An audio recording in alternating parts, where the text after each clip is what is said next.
wicker. Okay, so we have Beauty and the Beast that lives on this island.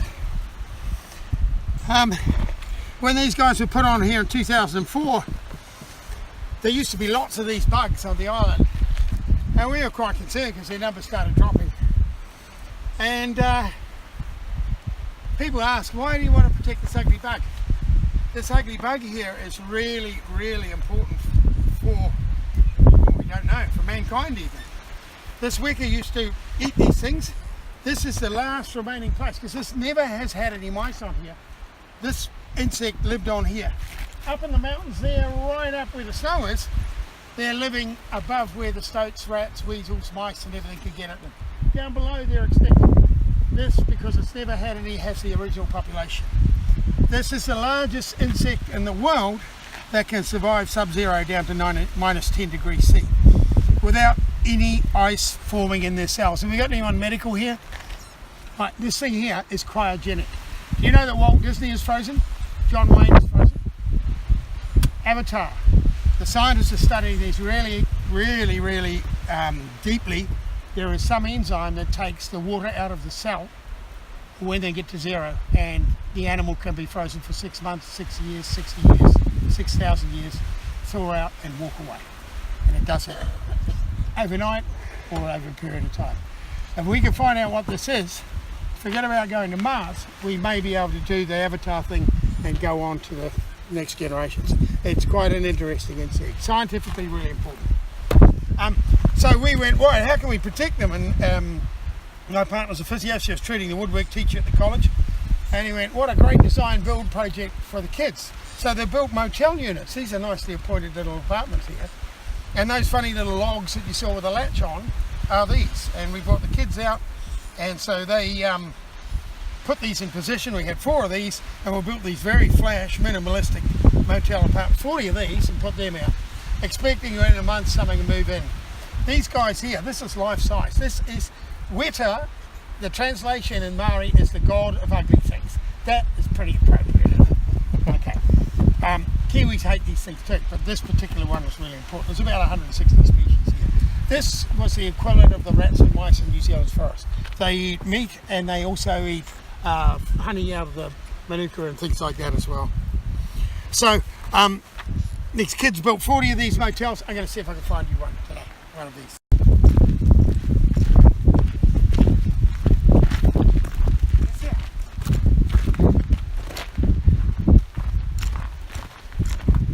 Lake on top of an island.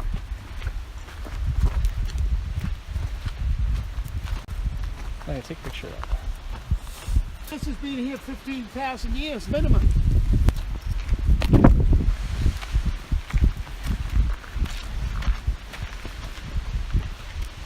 Alright, pull up a rock, make yourself at home, we'll have a cuppa and a cold drink and some cooking food.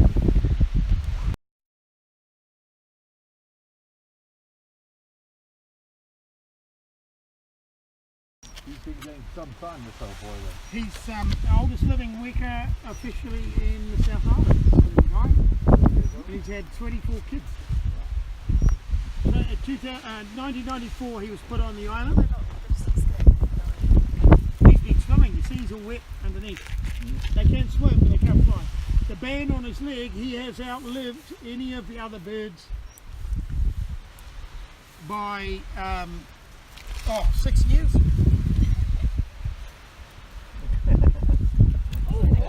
Sleeping at the moment. There's quite a few people actually.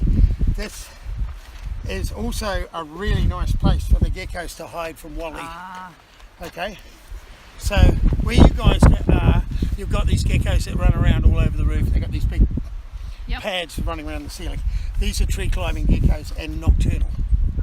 Now I'm going to open this, grab one and close this really quickly. This is going to be a little difficult. We may get some runoffs. Here we go. Oh yeah, sweet. Right, we have exhibit A, one really grumpy gecko. Yeah. See, he looks fuzzy.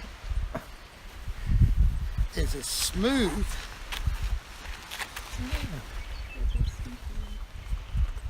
over on that reef. they've just finished nesting on there. They're lucky because the waves are spraying over where their nests were. That's the only safe place for them to nest on the whole lake because there are no predators. There is a stick on there that's got a light on it so you don't run into it at night. But there's also a stoat trap in case the stoat swims from that far side.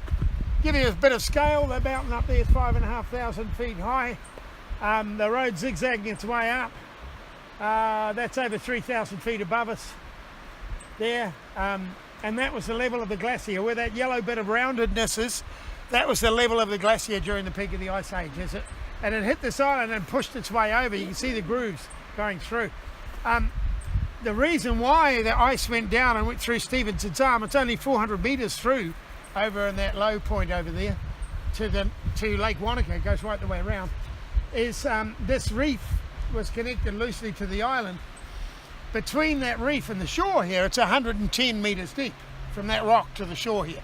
The other side of that reef, you go 100 yards out, it's 250 metres deep. So it worked like a ploughshare. If you can visualise this huge tooth-based tube of ice hitting this island and peeling up, you can see the grooves of the strata and through that saddle there, and you can see a lovely rounded bit there, right up 3,500 feet and pushed its way down through there. It also went right over the top of this island. So it's hard to get your head around the ice ages, but it's really evident here in New Zealand. We'll continue on our quest.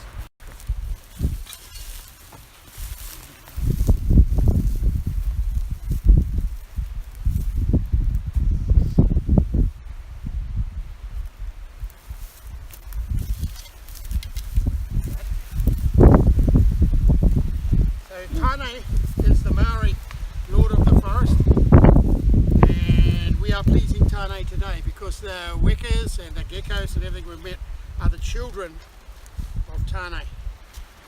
And you hold that. Remember the 1, 2, 3. Look at your dad. 1, 2, 3.